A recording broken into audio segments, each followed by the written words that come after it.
I'm Eugenia Gianos, the Director of Cardiovascular Prevention at Northwell Health, and this is our Building Bridges to the Community session. We host these to raise awareness about very important topics. We are blessed to have the help of Monique Carrera-Tago, who has been getting us much more organized to get the technicalities down. So welcome, everybody. So the topic today is going to be about hearing a patient's story. Somebody who's had a very interesting journey with lipoprotein disorders or cholesterol issues.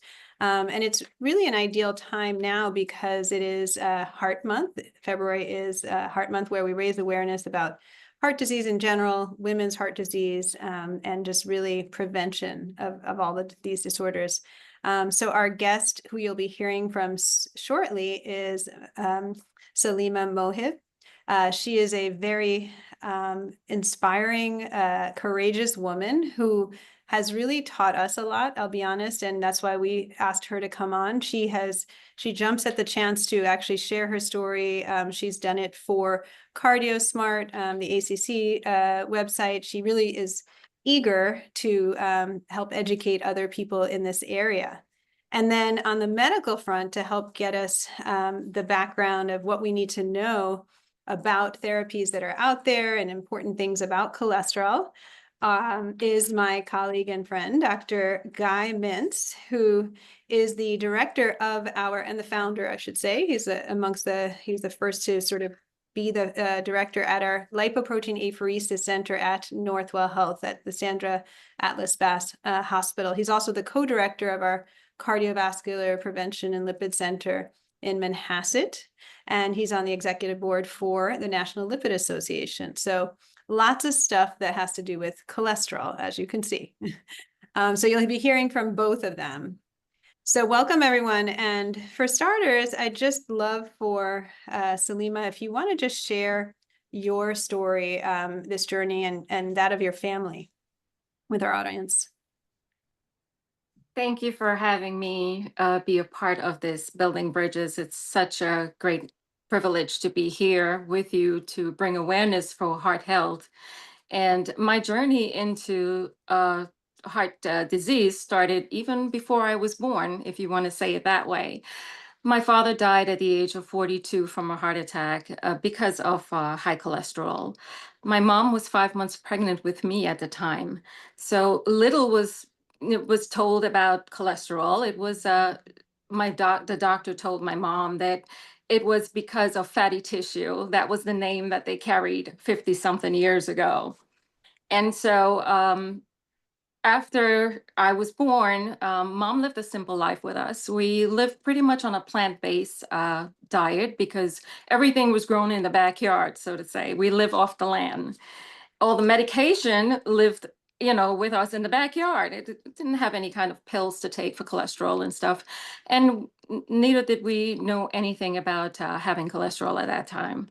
Had no idea it was going to be a genetic disorder later on in life.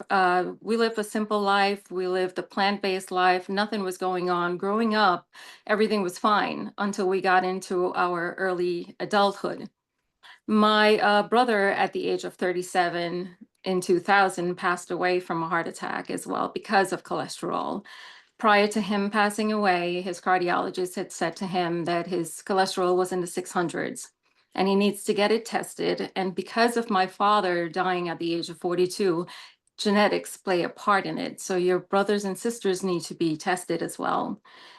Called me up and he says to me, "Hey sis, you need to get it checked." And I was in denial because what is cholesterol? I don't want to be a part of it. Sure enough, when he passed in 2000, 2 years later, I had my first major issue with the journey with heart disease. I had angioplasty done with a 95% blockage of my left main. And then I realized this is the reality of me now. I have to be more proactive as to what I'm doing, which I wasn't doing anything out of the way. It was still pretty much the way we grew up, plant-based and vegetables and meats and stuff like once a week. So it wasn't about the food process that built up this cholesterol to my brother dying, to me having my first major episode. And then in 2012, another major issue happened. My sister, at the age of 42, the same age as my father, passed away from a heart attack because of cholesterol. So it did a lot of damages to my family, mentally, emotionally, if you want to say it that way. And now I am also living with this. 2 years later, after my sister passed, I had an open heart surgery. So it went from one angioplasty to an open heart surgery. And I know now that I'm the only one with the six of us that's remaining with the cholesterol disorder. And I have to be more proactive. Yes, I am. So what I did is I got myself into the lipid clinic with Dr. Hirsch. And then we started to move more aggressively with my treatment. Um, like 2 years later, he told me there was this apheresis team that was starting up, and he thinks I would be a perfect fit. And then I got to meet the amazing Dr. Vince, which I thank him from the bottom of my heart that it's still there beating because of you.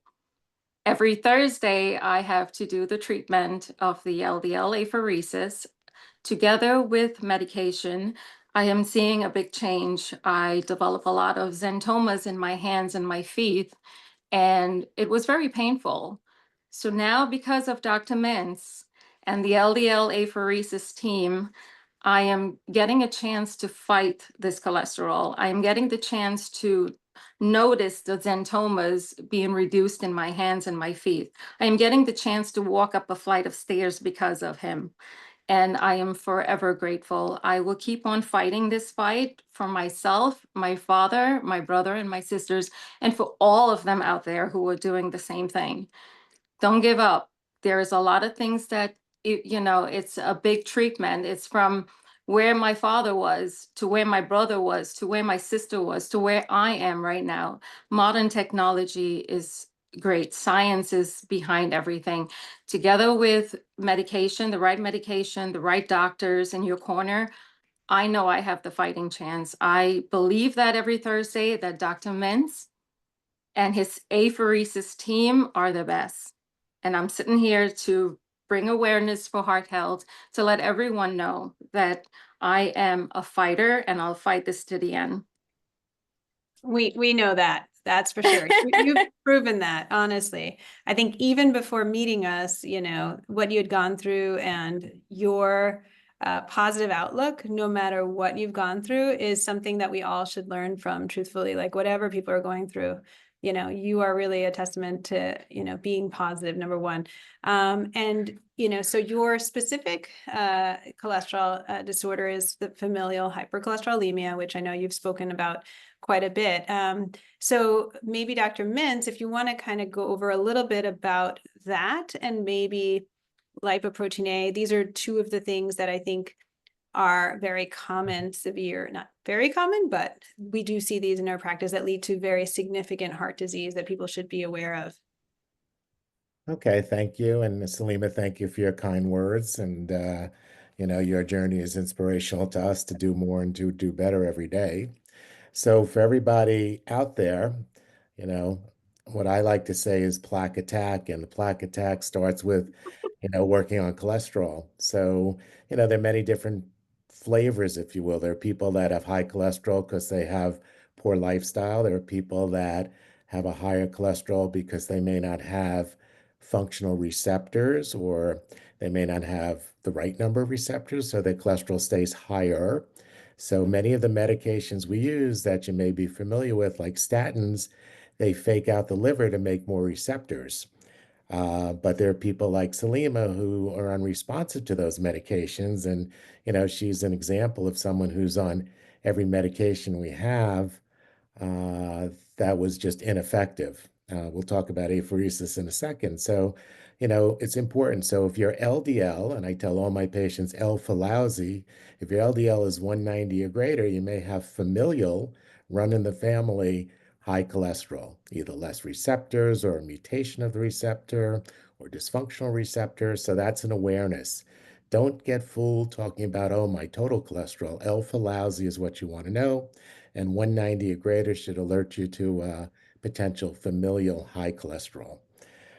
So once we see that, then, variety of medications, just to overview it very quickly, we have our statins, which are the foundation of what we do, and they lower the cholesterol, but they also have anti-inflammatory benefits and other benefits that are important. Then we have our non-statin therapies. One that you may be familiar with is called ezetimibe, which I like to tell patients like sprinkles on a cupcake.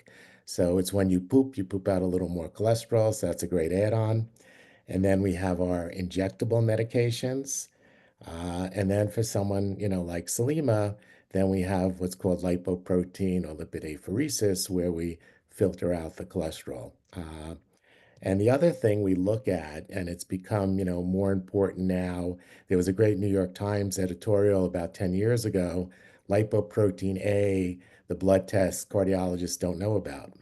Well, they didn't interview the right cardiologist because Dr. Gianos, myself, and Northwell, we know very much about lipoprotein A. So what that is, that's a genetic uh, protein. So it's genetically determined. It's not determined by a diet. 90% of patients, all predetermined.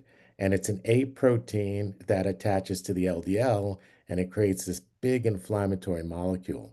So that's a separate blood test that can be done with your routine bloods when you get a physical. Once in a lifetime is reasonable because, again, it's not changed by diet and it's associated with early heart attack, early stroke, and aortic valve stenosis are not opening enough. So that's what we call residual risk. And that is, again, independent risk factor in addition to your cholesterol. And then lipoprotein apheresis is just filtering your blood. It's a vein procedure. So it's through the veins. It's not dialysis through the arteries. It's very comfortable. Patients can sit there on their computers, their iPads, whatever, phones, and it takes about 2.5 hours. And we literally filter the cholesterol out of the blood. And some patients require every 2 weeks, and some patients require weekly. Now, in Salima's case, she had these xanthomas, which are cholesterol buildups, which prevented her from flexing her feet, so she couldn't drive a car for 15 years. And within a year worth of therapy, her cholesterol, lowered enough so that the xanthomas were reabsorbed and she was able to drive a car. So not only that, it's reducing, cholesterol plaque inside the vessels. So that's, kind of it. So high cholesterol comes in different flavors and you need someone to sit down with you and see what flavor you have. I really love the sort of made ridiculously simple version by Guy Mintz. It's awesome. Excellent. So I'm going to ask you each another question because I do want to get more information, but just so everyone knows, there is a chat box, so you can put in questions. So feel free to go ahead and put questions into wherever it allows you to put questions, maybe Q&A probably. We'll be happy to address any of them. So Salima, I know, you talk about this journey for yourself. I guess, what do you think you've learned through this process? What do you want to communicate to other people out there who are patients who maybe don't know sort of more about what they should be doing for themselves, for their families, and what's important that you think they should focus on? Well, from my experience, starting off this whole journey and not knowing what was going on, the right thing to do is the first step actually is to get yourself a great doctor, a doctor who knows and up to date with the modern technology with the cholesterol, because some of the doctors don't know as much. They know basic, so they will just put you on a just basic regimen of pills, and sometimes it doesn't work like it did for me. I was on 20, maybe 22 years of just Lipitor and niacin, and the niacin was just increasing, which was just giving me hot flush and wasn't really doing anything. And the doctors actually have to know that, hey, if this is not working, try the other thing, try the other. I have tried, like Dr. Min says, everything in the book as of now. So having the right doctor is the first step, because he would be the one to direct you. What are you going to do going forward to fight this cholesterol? Because I'm in a support group as well, and I've seen so many times that patients like myself talk about being on a plant-based, and they're going to do the Mediterranean diet, and they're going to stay away from the pills because it's causing side effects. But you know what? I always tell people, try the medication. Not everybody have the same side effects. What may work for me might not work for you. And so many times people just get persuaded not to do something, and then, end up with a heart attack or a stroke or even worse. So for me, telling a patient who is the first time that I'm talking to them, get yourself the right doctor, listen to the doctor, make sure you take the medication that was prescribed. If there was side effects, there are so many different cholesterol pills that they can try another one until they figure it out. Don't lose hope, because so very often you can go into a little depression. You can say, well, I've tried 5 different pills. It's giving me leg pain. It's giving me discomfort. I'm not going to do it again. I'm done. That's not the way to go. You have to be proactive. You have to try. Doctors only trying to help you by giving you these medication to take. I mean, I am taking everything, and everything is like messing me up, but I know the long haul of it is that I want to be here. I want to fight. I want to be alive. So the first thing the patient has to tell themselves is that, am I ready for this fight? Am I willing to go the distance to stay alive? And for me, the answer was yes. So whatever they gave me, I took. And so patients need to know that just listening to the doctors makes a big difference.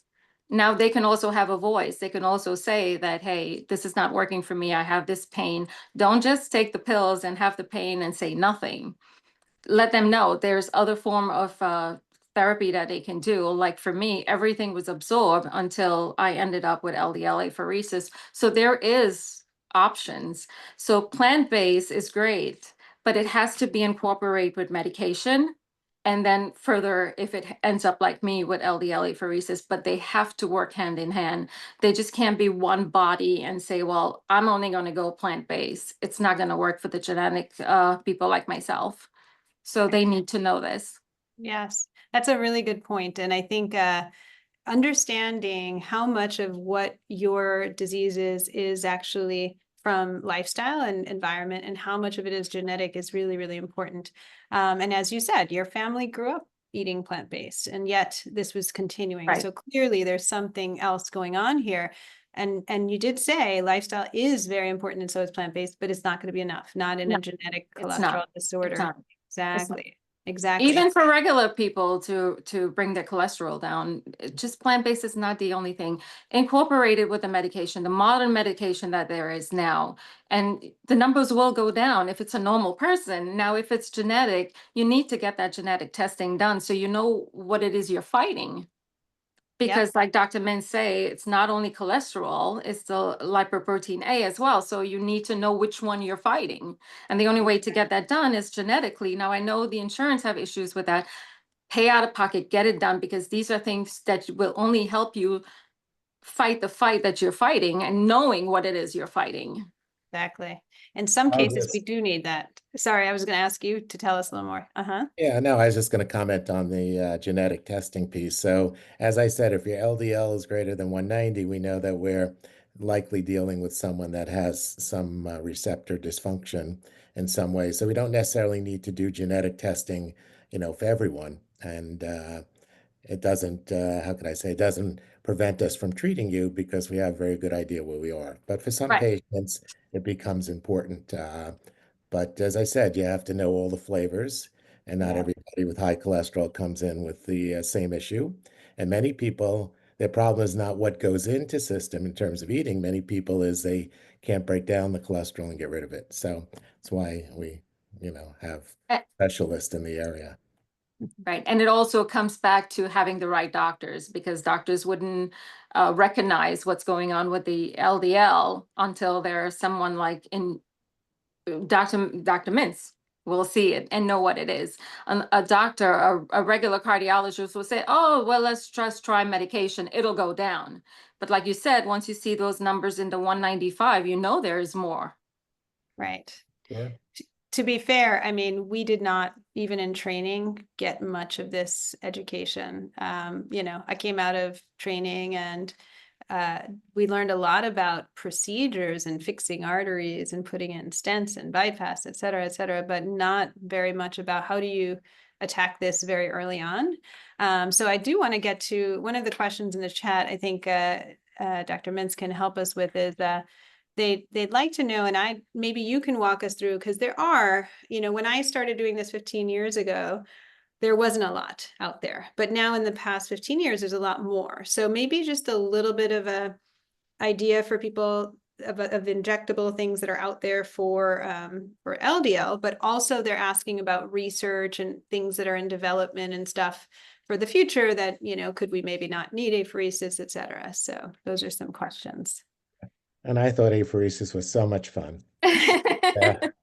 Okay, so again, lipoprotein apheresis, we're filtering the blood. We take out our positively charged cholesterol, which includes the LDL, the bad cholesterol, the lipoprotein A, total cholesterol, etc.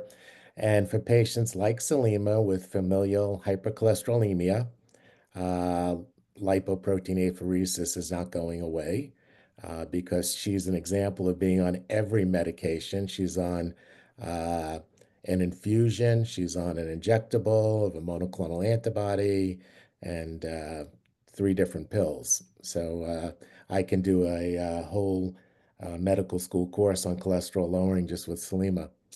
But in terms of apheresis, yes, coming attractions are the FDA just approved lipoprotein apheresis for patients with elevated lipoprotein A, coronary artery disease, or peripheral arterial disease, and clinically with familial hypercholesterolemia. So that would be like an LDL of greater than 190, coronary disease, lipoprotein A elevation, and there we go. Within the next 3 to 4 years, we have studies that are ongoing to look at the effect of lowering lipoprotein A with various medications. We know the medications can lower the A over 90%, but the study is ongoing now to see if those medications reduce heart attack and stroke, etc. So they'll be coming around the corner in 3 to 4 years. What role they play, they may, play a role in lowering LPA, but lipid apheresis also removes inflammatory particles and other things, just not the cholesterol.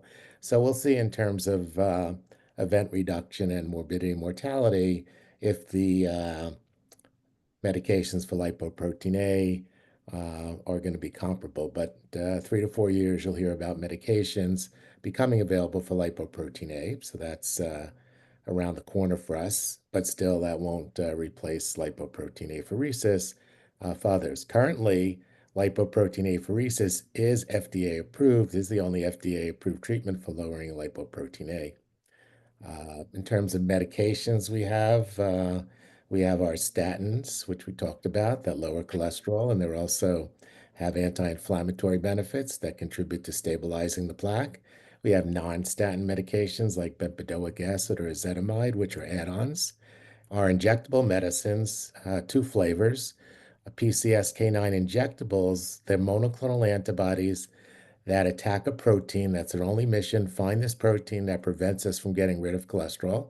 And they're injectables that are given every 2 weeks. And then a newer medication called inclisiran came out, which is 3 times the first year and twice thereafter, every 6 months. And that's a small interfering RNA molecule in English. In 48 hours, it gets into the cells and says, don't make the protein that produces those protein called PCSK9 that prevents us from getting rid of our own cholesterol. So with the monoclonal antibodies, PCSK9, like a medication like Repatha or Praluent, they attack the protein. The inclisiran says don't even make the protein. So the inclisiran can lower cholesterol 50%, and the injectable PCSK9 inhibitor is 60%. So that's kind of where we are over there. Further down the road are going to be medications for patients that just have elevated triglycerides. And, that's kind of, what we have available right now, but there's always ongoing research. The other point I'll make is that, many people don't realize atherosclerosis is a disease, so it affects the entire artery. So just because my colleagues look like heroes and they put a stent somewhere, The rest of the artery is diseased, so it's very important to reduce cholesterol, stabilize plaque, and therefore reduce events. So did I leave anything out, Eugenia? I don't know if No, I think that was really, really well done. The uh the only one that, she did end up getting evinacumab with, which is like another okay. a bit too advanced, to be honest. It's less commonly used. And for Selima, the only thing that helped her was that she ended up needing to get genetic testing to sort of prove that she could potentially benefit from that medication. So it is complicated. Like, these are things that you have to go one at a time. And she had some reduction from one drug, a little more from another, a little more, but still didn't get to where she needed to get to. As a guy was pointing out, that she needed apheresis. Like, that was the only thing for her to get to where we needed to. The lipoprotein A therapies that are in research, the people who are in the studies right now are very high risk patients, had bypass, had maybe heart attack, had specific type of stroke and ischemic stroke, different things. So those are the people who the drug is going to come out for first if it gets approved. And then down the line, several years later, it'll come out for other folks as we study those populations and stuff. There was a question, a couple of questions, really great questions in the chat, I must say. One about, like, themselves having an embolic stroke, and about LPA therapy, et cetera. Number one, it sounds like you're really well treated for this person on the thing, because you got their ApoB, another cholesterol marker, down very, very low. But it won't be out probably for embolic stroke, because that's not the population studied just yet. But there's other indications. But certainly down the line, I think it's, again, we have, every time we do these studies, we really have to wait to see whether they make a difference in preventing heart attack, stroke, et cetera. And an important thing that Dr. Mintz pointed out is that with the apheresis, there are other things that go down, inflammatory markers, as I mentioned, clotting factors, things that may also give benefit. So we really need to see how those other drugs do. Another question actually for you, Dr. Mintz, is about, maybe if you want to tell us what the physical findings people may have, and they know about the stuff on the eyes, and does this stuff go away? What happens with the joints, as you said, in terms of treatment? Okay, great. So with lipoprotein apheresis, xanthomas are cholesterol accumulations, usually in the joints. You'll see them on the flexor surfaces, the hands, the feet. You'll see it in the Achilles tendons, and you can feel like little golf balls back there. And those can go away over time with treatment. Corneal or arcus is, like a half moon in the colored part of your eye. May or may not go away. And then xanthelasma is accumulation of little cholesterol, for lack of a better word, below the eyelids and soft pustules that can go away to some degree. Some people actually have ophthalmologic plastic surgery, and then some come back. So that's a mixed bag in terms of what we see. But in terms of longevity and event reduction and quality of life improvement, that we certainly see. But the xanthomas can be reabsorbed. Yeah, it's fascinating to see that these things, like, they really look like little spots, as it's describing. They just dissolve. A lot of our patients have seen that, and same with the xanthomas that are very limiting for many patients, as they were for Selima. A couple of other quick questions, really from our audience, about whether or not anything gets added when you return the blood. It's pretty simple. What happens is it kind of goes through and it filters out, it separates your plasma, and then you basically get rid of the bad stuff, the cholesterol, and then it returns the plasma right back into you. So you don't get anything new added in, per se. They use heparin to sort of do the procedure as a blood thinner, but they're not putting any like therapy or treatment into your blood. It's just really taking out the stuff that you don't want in your blood. That's basically how it works. And then a question about insurance coverage, actually. And does Medicare cover this, Dr. Mintz? Yeah, so as I said, with new indications for the procedure, many insurances do cover it. We have to get prior authorization before we, treat anyone. But if someone has a deductible, they may have to pay the deductible, and then we get coverage. So none of our patients are getting, balanced billed after any potential deductible, which you'd have anyway. I will also say that there are only two programs in the state of New York that do this. One is Cornell, which does a lot of children, and us here. So, we get referrals from, various parts of New York, and even had some people from Connecticut call. Yeah, no, it's underutilized probably. Like, yes, not everybody's going to need, apheresis. It's really the high level patients that have more extreme disorders that end up needing this. But familial hypercholesterolemia is present in about 1 in 250 people.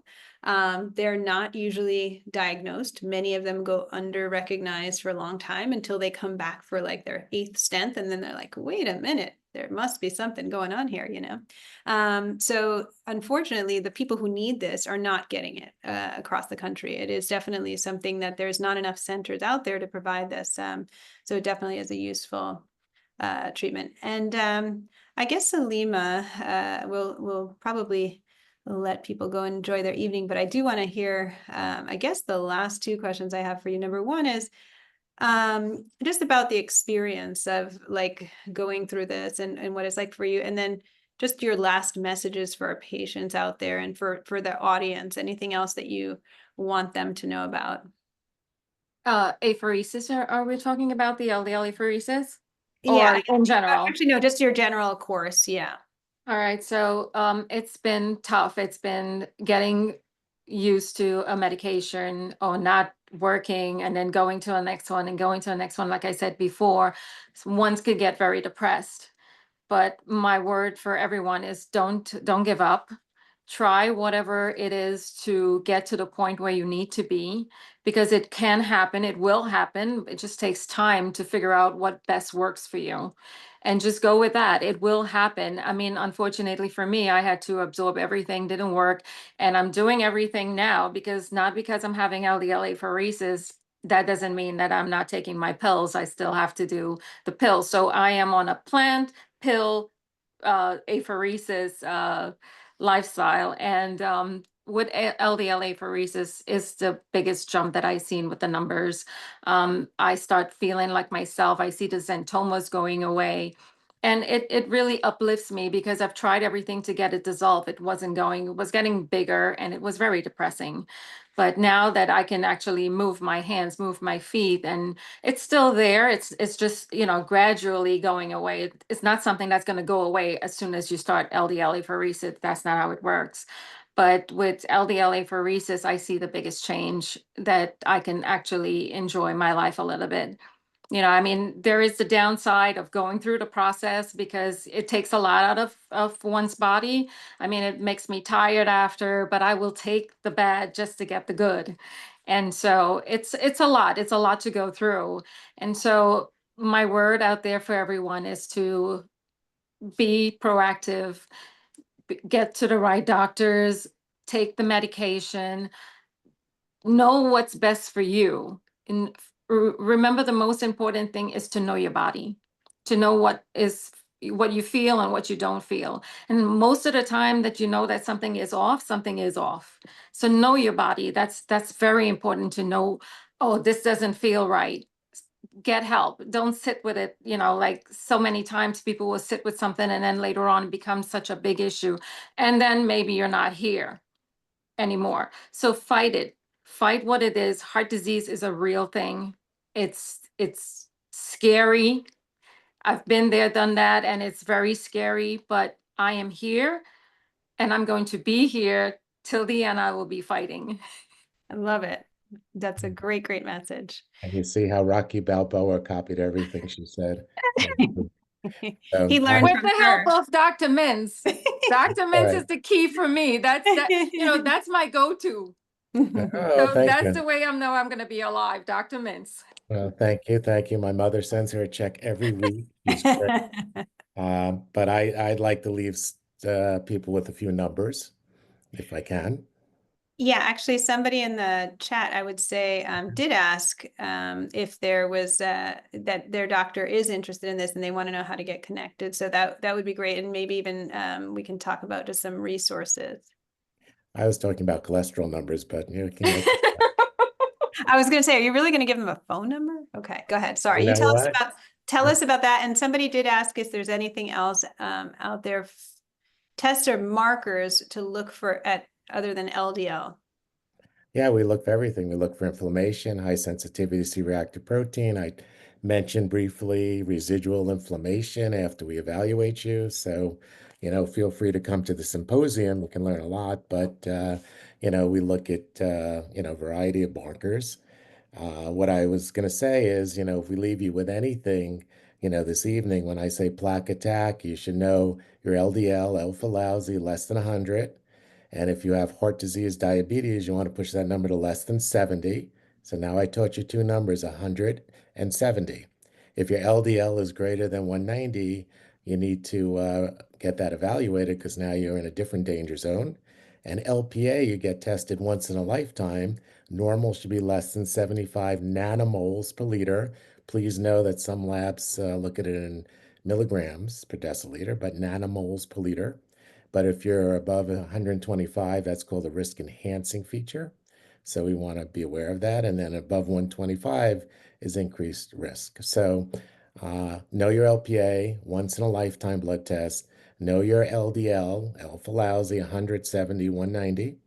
And then if you want to know my phone number, I have availability, you know, but if your doctor has any questions, they can, look me up at the office number Yeah. is, I don't know if you're They allowed to. can look up actually even just online for Northwell lipoprotein apheresis. You'll be able to find that. And you can also just look up Dr. Guy Mintz, Guymintz. Honestly, he's the one who, for now, what we're doing is each patient who we screen gets vetted, like kind of goes through and gets screened. And Dr. Mintz is the one who you would be talking to at this time. So it's a good connection, good name to know. Experiments, peppermints. But no, we all collaborate with your doctors, so it's not like your docs are out of the loop. And again, you can, call or your doc can call. Happy to talk to anyone. Right. And the last thing I would say is just there are resources out there. So Salima has found like a Facebook group, which is amazing. Nowadays, there are, support groups, community groups. There's a women's heart group of women who have heart disease who went and got trained at the Mayo Clinic and come and are champions for other women and have support groups. There is the Family Heart Foundation, which is a great website. It has a lot of educational material online. So if you do want to learn more about this and even the centers that are out there, our center is on that website too. So there definitely are resources out there. So as Salima said, and as Dr. Mintz said, you got to number one, know your numbers, know your risk, know your family history, advocate for yourself, and get out there and make sure that you really optimize your risk from cholesterol. So thank you to both of you for helping to shed light on this, from the medical information to the very personal story you shared, Salima. I really appreciate it from both of you. And thank you, Monique, for helping us through this. Thank you. Thank Of you. course. Take care. Bye now. Bye.